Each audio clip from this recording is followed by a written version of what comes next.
Nahulikam ang pagtangay ng lalaki sa bag ng isang senior citizen na may laman umanong 20,000 piso.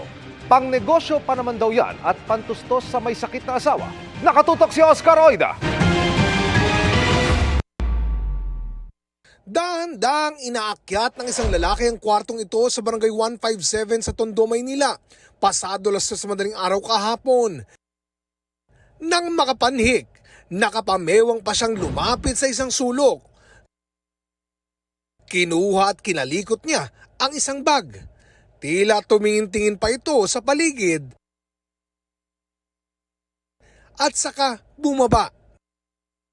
Bago lumabas ng bahay, nakasalubong pa raw ng lalaki ang isa sa mga kasama sa bahay na kauuwi lang. Pagpasok ko dito, may nakita akong tao doon. May bitbit na siya na bag. Tapos inikot ko muna yung paligid. May nakita akong bag dito sa upuan na parang kinalkal na niya. Yun, tapos lumabas na po ako, tinawag ko po yung tiyahin ko, sabi ko may tao doon sa loob ng bahay niyo. Pagmamay-ari ng 76 anyos sa si Lola Epifania ang ninakaw na bag na may laman umanong perang nasa 20,000 piso. Pampuhunan daw sana niya ito sa negosyo at pantusto sa pangangailangan ng asawang bedridden. Siyempre po, kinuha pa lang yun sa Mumbai. Hindi ko pa nga nahuhulugan eh. Kasi yung asawa ko, bedridden na, magasto sa diaper, sa gamot. Sana nga mahuli siya para mapagbayaran niya ang ginagawa niya. Agad niya itong na-report sa barangay at natukoy na raw nila ang lalaki. Alam nyo kasi yung tao na yan, siyempre drug dependent yan. Kaya walang mga kasama yan, kahit na lumalakad ng mag-isa yan. Madalas, ilang beses na rin nakakulong, makukuha namin yan. Yun lang pinapangako ko. Para sa GMA Integrated News, Oscar Oida, nakatutok, 24 oras. Positibong net satisfaction rating ang nakuha ng ilan sa pinakamatataas na opisyal na bansa base sa survey ng Social Weather Station sa huling quarter ng 2023. Very good o positive 61% ang nakuha ni Vice President at Education Secretary Sara Duterte. Mas mataas ang nakuha niya noong third quarter ng 2023. Nanatili naman sa good o positive 44% ang satisfaction rating ni Senate President Juan Miguel Zubiri. Bumaba sa positive 28% o moderate ang nakuha ni House Speaker Martin Romualdez. Good o positive 32% ang nakuha ni Chief Justice Alexander Gesmundo, mas mataas sa sinundang quarter. Ginawa ang survey mula December 8 hanggang 11, 2023 sa 1,200 respondents, edad 18 pataas.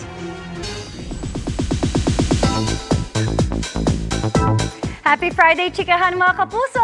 Tomorrow is a big day in Philippine entertainment history dahil mapapanood na sa GMA ang Kapamilya Noontime Show na It's Showtime. Ang mga pasabog na dapat abangan ng ating mga madlang kapuso, ichichika ni Nelson Canas. Hindi pa tapos, maglalaro pa siya sa atin. It's showtime na sa GMA. Ready na ang Kapamilya Noontime Show na mapanood bukas sa GMA 7 with simulcast pa rin sa GTV plus GMA Pinoy TV.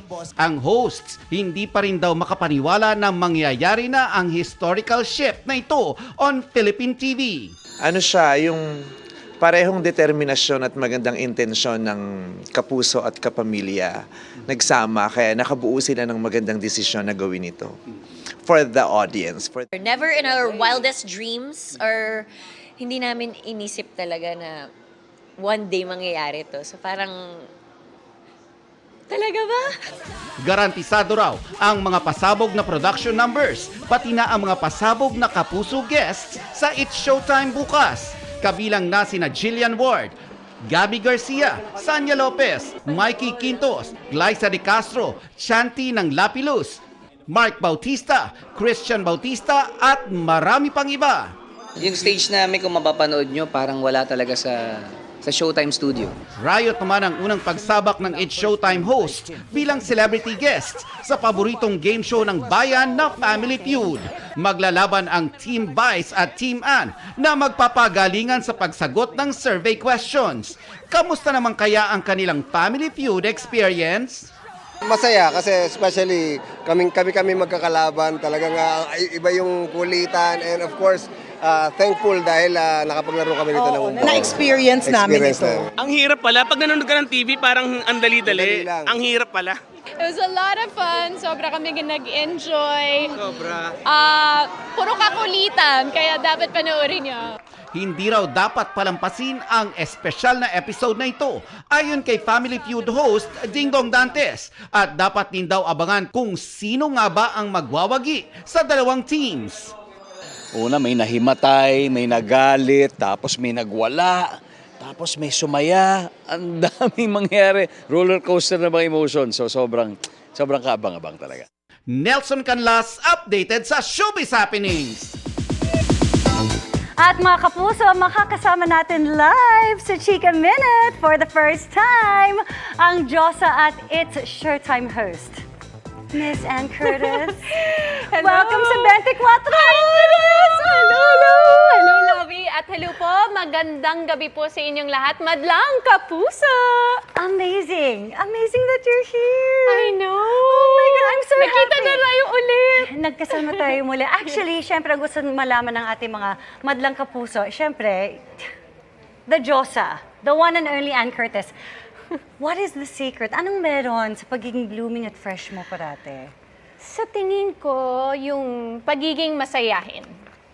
I try to stay positive, and I think motherhood din siguro. Really? You think that? How has it changed you? Aside from it adding to your beauty and your bloom. Sobrang nag-iba na rin yung priorities ko in life as a mother. Sobra-sobra yung pagbabago ko, pero in a very good way. Ang gusto ko malaman, this is a personal question, anong ginagawa mo kapag nasistress ka sa pagiging nanay? Kumakanta. Dinadaan sa kanta. Dinadaan ko sa kanta. Oh my... And it helps. Totoo? Try mo. Oh my goodness. Sige, susubukan yan minsan ha. Okay, how was your Holy Week break? Pumunta kayo sa Taipei? Yes, we were there as a family, basically to spend time together, para mag-food trip din. So yeah, it was just a time to reflect and bond. Yes. You know, I'm so glad though na hindi kayo naubutan ng earthquake doon. Yes. Yeah, so that unfortunate. was really unfortunate. Yeah. So, do you have any message there for our madlang kapuso there? Sa ating mga madlang kapuso dyan sa Taiwan, you are in our thoughts and our prayers. At sa lahat ng nandun, we continue to pray for their safety. And of course, makinig tayo sa mga local authorities for updates about yung kalagayan nila doon. Absolutely. Oh, thank you for that. You're in our Lovely. thoughts and prayers. Okay, and speaking of our madlang kapuso, you have something very special for them dahil bukas na nga. My goodness, mapapanood na ang It's Showtime sa GMA.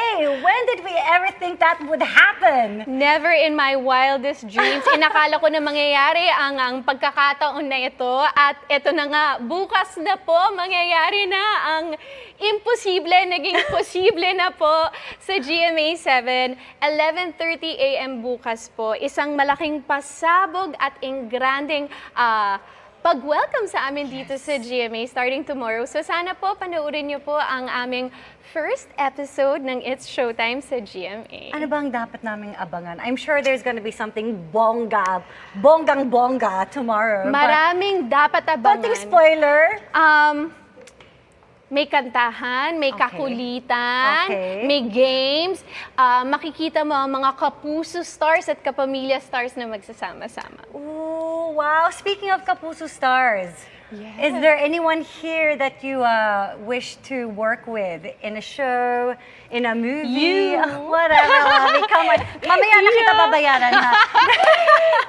Of course, ang aking kapuso na kapatid, si Jasmine Curtis. Oo nga! Sana magkatrabaho kami. That's right. Anyone else? How about Madami. Of course, you the have leading men? Alden, Ding Dong. Uh-huh. Sana magkasama ulit kami. Dennis, Yes. sana magsama ulit kami. Kuya Kim. Ninong Kim. Sige na, isama na natin si Kuya. All right, how about any show that you're interested in guesting in here? Sobrang saya ko nakapag 24 oras na ako. Nga, sa Family Feud naman kami sa April 8. At siguro, baka Running Man? Oh, ayan Parang na, masaya alam na. Running For Man. season 3. Alam na this. Gusto ko yung kakulitan eh. Yeah, you really like the happy, Happy, good vibes, the fun. fun. And you are keeping up with the energy, girl. Yes, kailangan. Hindi nawawalang energy ni Katulad Ann mo. Curtis. Kailangan Katulad mo. parate nandito sa taas. Okay, so ano pa bang pwedeng i-expect ng ating madlang kapuso sa It's Showtime? Madlang Kapuso, please join us tomorrow as we bring you laughter, we bring you fun. Magtatawanan lang po tayo bukas. Magsasayawan, kantahan, tawanan. Lahat ibibigay po namin sa inyo mga Madlang Kapuso. Bukas na po yan sa It's Showtime, 11:30 a.m. at birthday ni Vice bukas. Yun! That's Kaya, something to celebrate. abangan nyo po ang birthday celebration ng Meme ng Bayan, Vice Ganda. Bukas po yan. Naku, sobra kami excited. And knowing you, there's no holding back. Yes! Abangan natin yan bukas. Excited.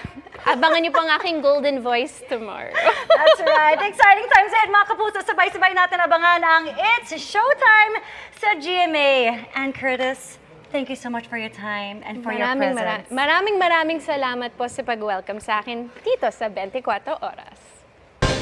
Nang dakilang umano sa asaran, sinabunutan at ginulpi ang isang babae sa Caloocan City. Nahuli kamyan at narito ang aking pagtulong. Sa cellphone video na ito nakuha sa Caloocan City, makikita ang isang babaeng nakasubsob sa kalsada.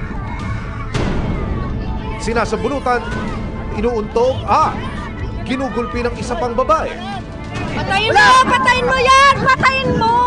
Sa tindi ng sinapit, maya-maya'y nawalan ng malay ang babae. Dito po sa yan, sa tenga, sa ito po. Tsaka yung nasa leg po yun. Parang kung tama na alambre ito. Kaya Ito nga eh, po. ano ito? Bukok. Opo yan lahat. Meron ho dito sa likod ng tenga ninyo. Opo. Marami po, meron po dito yan. Oho. Tapos ayan pa po. Ito. Opo. Ayon sa biktima, sinasabing punot dulo ng gulo. Asaran? Sinabihan niya ako ganyan na. Ang pangit mo. Sinubok niyo ho bang awatin yung kanyang pananakit? Dahil doon, hindi na makapagpigil ang biktima na magsabi rin ng masasakit na salita. Kuwento sa resibo ng ilang residente ng Barangay 73 sa Caloocan City. Inabangan po nila akong pagkasama sa may labas. Tapos, pinagpapalo ko ng helmet. Ano ba klaseng kapitbahay yan? Servisyo na eh. Lahat mga nakakaaway na eh. Hindi lang ho pala isang tao. Hindi lang iisa, marami po yun. Kaya nga, gusto na nga talagang petisyon niya ng mga kapitbahay. Ang say ng nakulikam na ng bugbog, hindi raw totoo ang mga paratang sa kanya. Kasalukuyan lang dinidinig sa Barangay 73 ang reklamo laban sa kanya. Ginanyanin niya ako ng taga, tapos ginanin niya yung buhok ko, then kinurot niya yung mukha ko, so dinepensa ako sa sarili ko. So yung nakikita niyo yung video is yun lang para lumabas na siya yung kaawa. Abangan ang buong kwento sa resibo ngayong linggo alas 5 ng hapon sa GMA. Bukod sa pertussis, inaagapan na rin ng World Health Organization ang pagkalat ng tigdas. Sa ilang bahagi ng bansa, bahay-bahay na ang pagbabakuna para dyan at iba pang sakit. Nakatutok si Ian Cruz.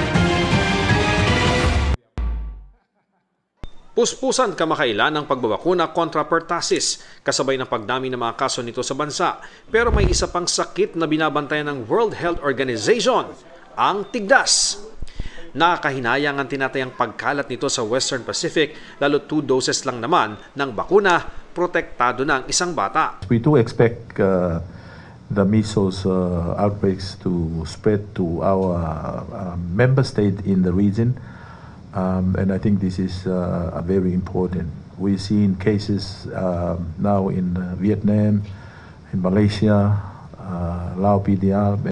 Nakikipagtulungan ng WHO sa Department of Health pati sa mga regional at local government tulad sa Bangsamoro Autonomous Region in Muslim Mindanao o BARMM. Doon, mahigit 4,000 na raw ang vaccinators na target makapagbakuna ng halos 1,2 milyong bata. As of yesterday, we are able to vaccinate 232,890, which represent 17% of the target population. House-to-house vaccination na ang ginagawa ng mga otoridad para matiyak na mababakunahan ang mga bata. Nung napansin natin na lumalaki, talagang kinalampag natin yung ating surveillance. Hype natin yung ating mga health facilities. Sa buong bansa naman, nire-require ng Department of Health na makalimang bisita sa health center ang bawat bata bago pa ang kanilang first birthday. Yan ay para makumpleto ang libreng bakuna kontra measles, rubella, polio, pertussis, diphtheria, hepatitis B, tuberculosis at meningitis. Para sa GMA Integrated News, Ian Cruz, nakatutok, 24 oras. Sa mga motorista, asahan na ang pagbigat ng daloy ng trapiko sa ilang daan sa Metro Manila sa mga susunod na linggo. Sisimulan na kasi ng DPWH ang pagsasaayos ng ilang kalsada at flyover na matagal nang pinaplano. Alamin kung saan-saan sa live na pagtutok ni Rafi Tima. Rafi! Vicky, alas 3 ng hapon hanggang bago mag alas 7 ngayong gabi ay matindi yung daloy ng trapiko dito sa bahaging ito ng northbound ng EDSA malapit sa Pioneer Street. Isa ito sa mga gagawa ng pagsasaayos ng road repair ng DPWH simula ngayong gabi hanggang sa susunod na linggo. Kaya asahan daw ang lalo pang pagsisikip ng daloy ng trapiko dito at sa iba pang bahagi ng EDSA. Payo ng MMDA, iwasan na ang bahaging ito ng EDSA ngayong weekend hanggang sa kalagitnaan ng susunod na linggo dahil simula ngayong gabi, babakbakin at aayusin ito ng DPWH. Bukod dito, magkakaroon din ng road repair sa 13 iba pang lugar sa EDSA, San Mateo Road, Luzon Avenue, Mindanao Avenue, Payatas Road at G. Araneta sa Quezon City. Sa mga pribadong kumpanya, hindi po papayagan na gumawa 24 hours kung hindi DPWH projects lamang po na kanila naman pong kinukomit na tatapusin at i-implement ng maayos tulad noong nakaraang Holy Week. Ayon sa DPWH, mahalaga ang mga road repairs na ito para hindi lalong lumala ang sira ng mga kalye na bugbog na raw sa dami ng mga dumadaan. Karamihan dito, mas mabibigat kaysa sa kaya ng mga kalsadang ito. Visibly, parang wala naman diferensya pero pag tinignan po natin talaga ay may diferensya na po yung ating mga daan. Bukod sa mga kalsadang nabanggit, may mga retrofitting at pagsasaayos din gagawin ng DPWH sa ilang flyover sa mga susunod na linggo. Simula sa April 25, isasara ang ilang linya ng EDSA Kamuning Flyover southbound para sa repair works na matagal na raw inirekomendang gawin sa 4 na dekada ng tulay. Yung kalahati po, kasi 3 lanes siya, nahatiin po natin sa 2. Bali, yung kalahati lang po ang mapapadaanan natin sa ating mga light vehicles and even siguro yung ating mga buses. At yung iba po, yung mga heavy vehicles, ay sa ilalim or idadirect po natin sila sa mga alternate routes natin. Ito po yung mga mabuhay lane. Bukod sa EDSA Kamuning Flyover, hinahanapan na rin ang schedule ang pagsasaayos sa north at southbound ng Quezon Avenue Flyover at Magallanes Flyover. Humihingi po kami ng paumanhin sa mga abala na inyong mararanasan. Sa panahon ngayon, ina-avail natin yung good weather condition para po sana bago matapos ang mga tag-ulan ay natatapos na rin natin yung mga proyekto.